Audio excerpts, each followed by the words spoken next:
He did it. Welcome to Unique Spiritual Center, Pflugerville. I was saying earlier that what we're talking about is there's no answer for what's happening in the world. And there is an answer called healing, called love. So I'd like to talk about that, and I'd like to bring a couple ideas into our conversation. I was just talking that there seems to be a lot of issues coming up, okay? And a lot of people, we've been getting calls this week.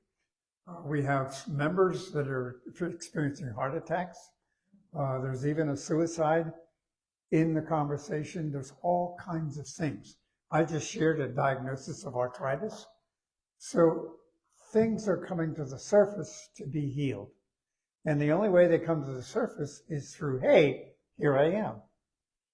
And if you stop and think about it, anything that's out of love, out of harmony, out of sync, has to come to the surface to be looked at and said, and do something with it. Now, as far as we know in a spiritual way, the only answer is love. The problem is, what is the definition for love? And in the world, we have some rather arcane examples of love. But let's talk about what love is in spiritual way. And we've got an answer with Charles Fillmore. And Charles Fillmore in this book talks about the 12 powers of man. And in the 12 powers of man, these are the powers that are innate within us as we develop our spiritual awareness. And one of those 12 powers is love. And I thought I'd give you a definition that Charles Fillmore talks about. So love is an inner quality. So that's within us. It's hidden. It's not on the surface. It's an inner quality that sees good everywhere and in everybody. Now, in today's world, anybody agree that's difficult? Because how in the world can you send love to what's happening as we see in our news? Then it goes on and says, it insists that all is good. And by refusing to see anything but good, it causes that quality finally to appear uppermost in itself. In itself. So as we project and see only love, love becomes innate within us. Then it goes on and says, divine love will bring your own to you, adjust all misunderstandings, adjust all misunderstandings, and make your life and affairs healthy, happy, harmonious, and free.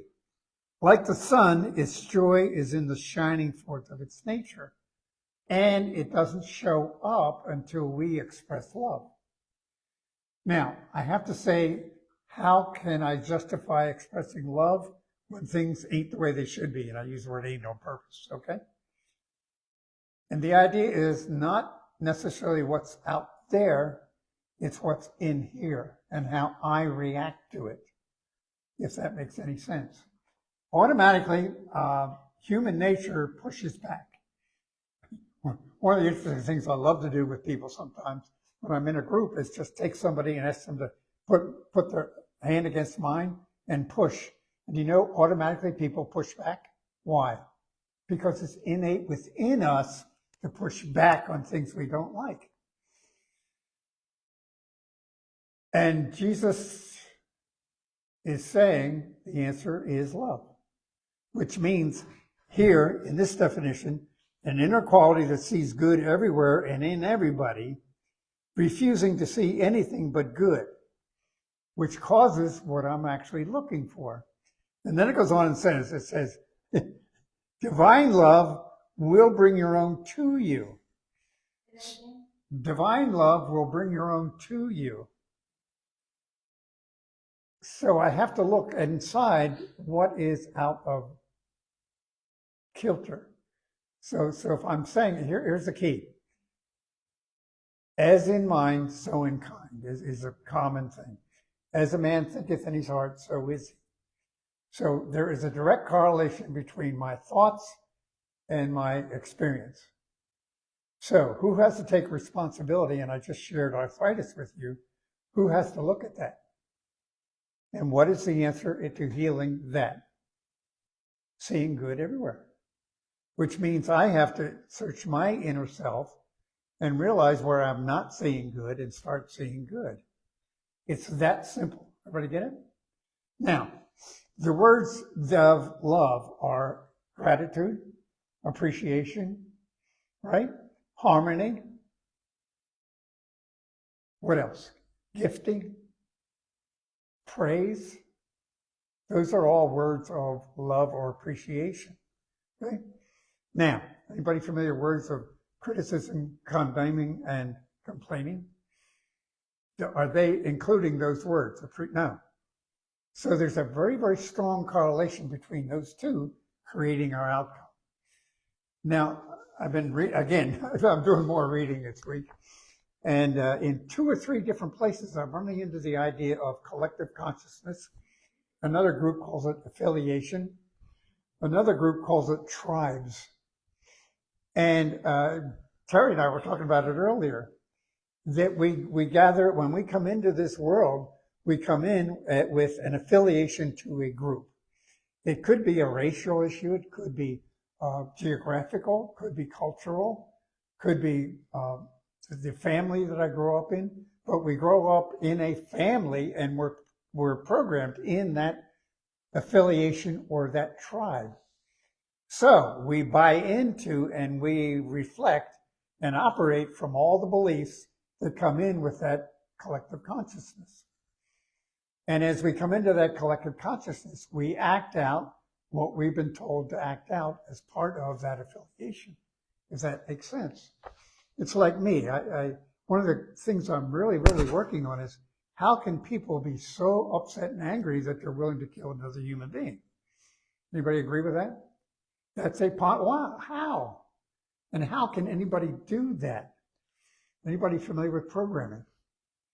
Okay, and literally, if any of you have ever watched a hypnotist, they can change the structure in somebody and have them do things that they don't want to do. Okay, so that we are programmed in a tribe, and when we grow up in that tribe, and the problem is we have people all over the world growing up in different consciousness. Okay, so if a child learns from their whole life, from a little child on up, RJ, I hope you can take this, but decide a whole group of people to decide to not like RJ and grow up thinking that, what do the children think? See, it's inherent within the human being, the structure we are. So how do we heal that? Well, the key to that is right back to the spiritual idea that there's an affiliation called Spirit, Christ. And that's the affiliation of the God self that I am. So that's our journey. Our journey is leaving that tribal effect behind, the collective consciousness that we're part of, and turning into the affiliation with God, which is a step of consciousness. Now, what's interesting about it is everything I'm reading, all this stuff, is sooner or later we have to accept who we are. And one of the things, difficulties is, what do you mean? You know, well, I'm okay. But I'm in, anybody agree when I'm in the trenches or when things are happening, I start asking why. It's because I'm in the tribal effect and not in the Christ effect. And all of a sudden I started understanding this. How come it's so different? If you take a look at people that are born in certain areas, it's like, whatever the roots are, if you're from Italy, would you agree, even people in the United States, I used to have great friends that were in the Italian section of Philadelphia, but when I got down there, it was Italy, because that was the consciousness of that tribe. Anybody have a tribe they grew up in? Yes? Fellas, stop and think about your family. What are the tribal beliefs in your family? How do you hold your mother? How do you hold your grandmother? What is the history that you talk about in your family? And, you know, I've heard families say, well, you know, people in the Test family always do that. Okay? That's the tribal affiliation, which is the consciousness we grow up in. And it's learning to turn over and go to the Christ consciousness. And the prayer of St. Francis, that's why we started with it. today. Prayer saying first is, Lord, make me an instrument of your peace. Your peace. So the only way to find peace is through God. And man is trying to find peace.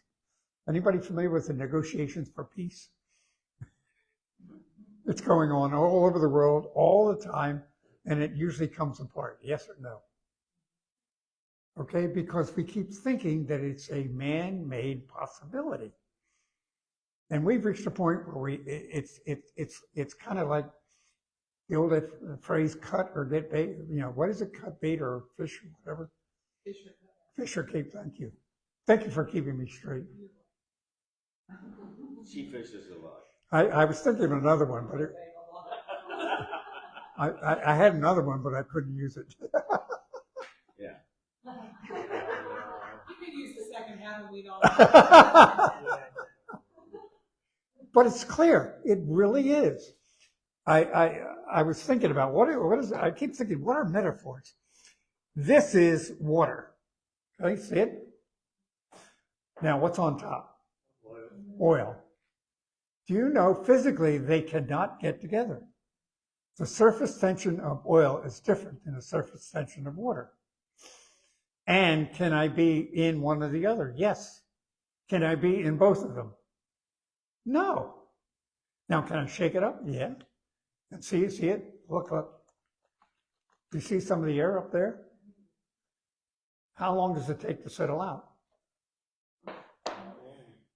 See, we think that I can go over here and do this a little bit and it's not going to be bad. It's not going to affect me. Oh, it's okay. I can tell a white lie. Oh, it's okay. I can eat this. That's me. Okay, do you understand? We try to equivocate. We try to make a deal with God. Oh, I just need to, when I get a little bit older, I'll do that. Well, I'm a teenager. I got to raise hell. Whatever it is, okay? I'm just using metaphors. And it's either oil or water. And I'm realizing I have no choice. And if I'm going to complain about what's happening in my life, what am I doing? I'm allowing some water to get into my oil. Or I'm allowing air or water globules into my oil. And sooner or later, it's going to filter out and become oil and water. And basically, we're dealing with spirit or not spirit. Okay, and I really, Madeline came home and saw this. We were really busy. I missed you last night. Anyway, and she saw this sitting on the table. What is that? Because I was sitting there thinking, there's got to be a simple explanation. And we make it so complicated. You understand? There's academies and, how many schools are there for divinity teachings and all this kind.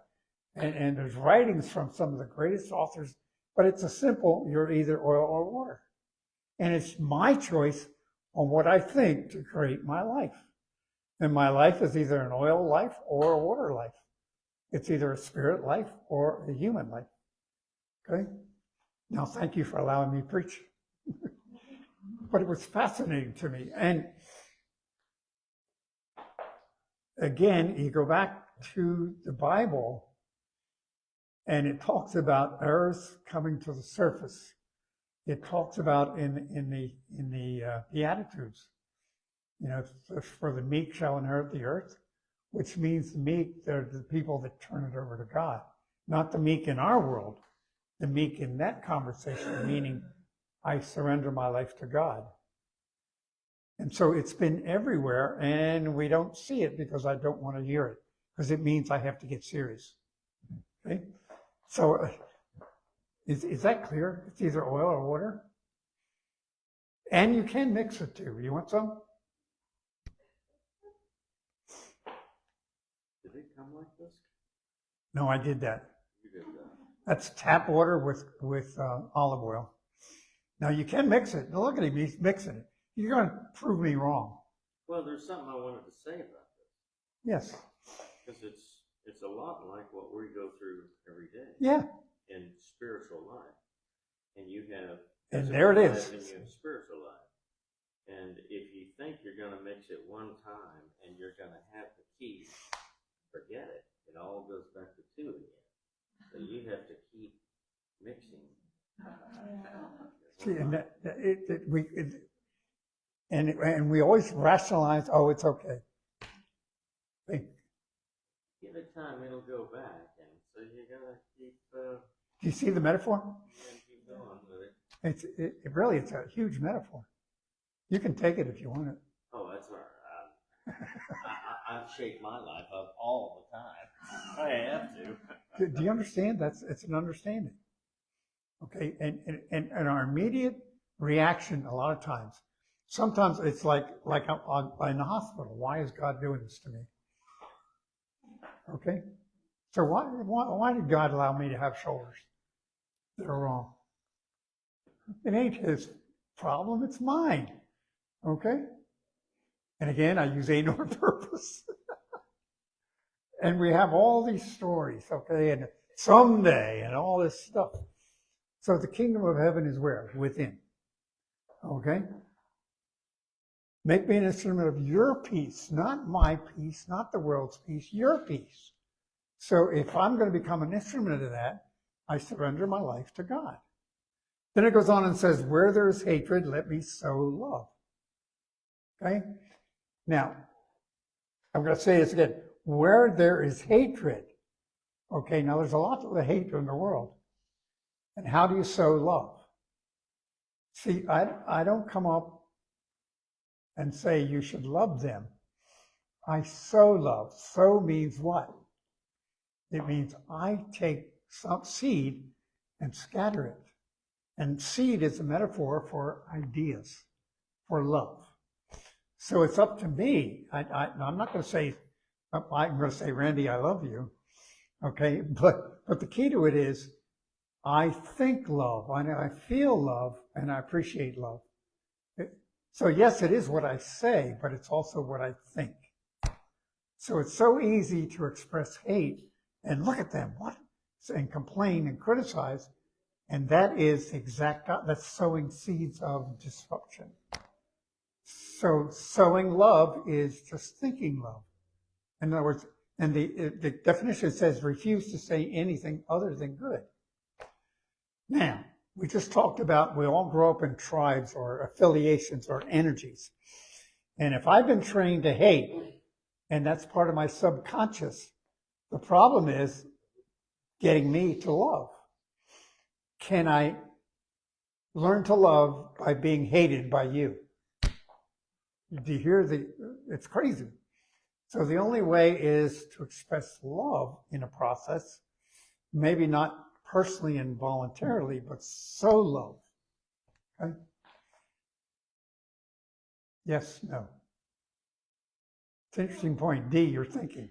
Yeah, because I'm thinking about the fact that sometimes we can't see something that we're looking for No. without the opposite being there. The opposite points out the other. Contrast. The Thank you. contrast. We need the contrast. Sometimes we have a really crummy weather day, but my goodness, do we appreciate when it cools off a little bit, the sun comes out. There it is. Really fall. So we have to have one to really remind ourselves of what is so beautiful and what's ours. Yeah. And we go on. Where there's hatred, where there is injury, pardon. Okay, again, the opposites. Where there is doubt, faith. Anybody agree that's the big issue? Because doubt is everywhere. In other words, it appears the world's coming apart in a handbasket. Folks, please understand. I'm serious. All these things are coming together, and it's only the beginning. Just Madeline will tell you, I say these things, and then it's just like I don't know where it comes from, but the triggers are being pulled. Right now, I stay away from the news, but it finds me. Okay? And it's part of my job to understand what's going on. It's part of my belief. But it really is. And the only thing that's happening is where the evil is coming to the surface to be what? Healed and dealt with. And You're not going to go over and wipe people out. The only thing to do is live in love and see it that it becomes the new consciousness the more we do it. Terry. If you don't know there's a problem, how do you bless it? You bless it. So the fact that you do know there's an issue going on allows you to be the blessing. I have an excuse, huh? There you go. Again, I do send it love. I do. It's been on my heart very heavily that this group of people can make a change. And I told you earlier, we've got a tribe that's ready to change the world, just getting together. Okay, and the only thing we have to do is believe it, accept it. Okay, and people start showing up, right? Okay. However, it is that shift from doubt into faith. And it's a shift from anger into love. Okay? Okay. Now, there's so much more. and the big issue is, how do I have the strength to handle this? Well, I got an answer for you. Let me put where did I put my glasses? Thank you. Thank you. So it says strength. Strength is the energy of God. In human, it causes freedom from weakness. Anybody get weak once in a while? See, that's doubt. Then it goes on and says stability of character, power to withstand temptation. Anybody agree we got a lot of temptation? I could get angry all quickly. Okay? Capacity to accomplish. Strength is physical, mental, and spiritual. Anybody understand that depression actually takes energy away from you? Okay? So the strength of God says, it becomes physical. Then it goes on, and strength originates in spirit. Strength and faith are brothers in the mind. When this bond of unity is established, it carries one along, even though one may encounter the most adverse experiences. Amen. So again, we're right back to Kingdom of Heaven is within. By the way, it's back, see? See that? It's like, I have no excuses. I can't say it's either this or that. And that becomes actually, and that's what we're doing here. So it's like I either believe we've got a new church coming, or I don't. Okay? No. I know. Yes. I knew that would stir him up a little bit. I really don't know what else to say. I wanted to make a point that love is really the only answer. And it's difficult because it's counter to what we've been trained to do. And we all grow up in these affiliations that tell this is the way life is. You're going to have to protect yourself. You're going to have to fight for your good. You're going to have to compete. And those are all issues that are contrary to the love path. So the kingdom of heaven is within. It's the Father's good pleasure to give the kingdom. Why? Worry not, at least. I think it's 30 times worry not in the Bible. 21st Psalm. 23rd Psalm. No, the 91st Psalm. Oh, the 91st. Yeah, the 91st Psalm says, 1,000 shall fall at thy left and 10,000 at thy right. And you shall see the effect of it, but it shall not come anywhere near you. And see, we all think that's a nice sounding thing, but it describes exactly this conversation. And the only way is not to fight back. The only way is to love. So I love you dearly. Yes, Judy. Can't we have times that we're very loving, giving, loving, feeling love and all, and then later in the day or tomorrow have all this anger and all this negativity lashing out at people? Don't we go back and forth like that? We do. That's the blessing here. And then, Father, forgive me, for I know not what I do. And right back to Ho'oponopono. I love you. I'm sorry. Please forgive me. Thank you. And Ho'oponopono is the kahuna ideas from Hawaii. Robert, can I offer another little I'd love it. tool? Can you put the slide back up that has the prayer synchronized this one? There's a exercise in Kundalini yoga. Kundalini, yeah. That says, just watch on here, peace begins with me. Somebody showed me several years ago how to apply this to this same prayer. Love begins with me. Pardon begins with me. So one of the tools that I use when I get angry, when I get depressed, when I get hurt, is which one of these begins with me right now. So whatever the word is, whatever it is that I'm desiring, that I'm requiring, we'll use the word want, but we don't want for anything. Whatever it is that I require in that moment, I focus in on that, and it's. See, Judy, what that does is that anchors the meridians in the body, and see, that anchors that. And you don't even have to say it out loud. No. If you're hot and bothered. Madeline helped me through something yesterday using a similar thing, because we have a technique over in another program called Stuck to Clear. Guess what it does? Starts here, and works its way to complete clear here. I said, thanks, Matt. But it's the key to it is you got to do it. You know, I reached the point where with myself, stop talking about it and do it every day.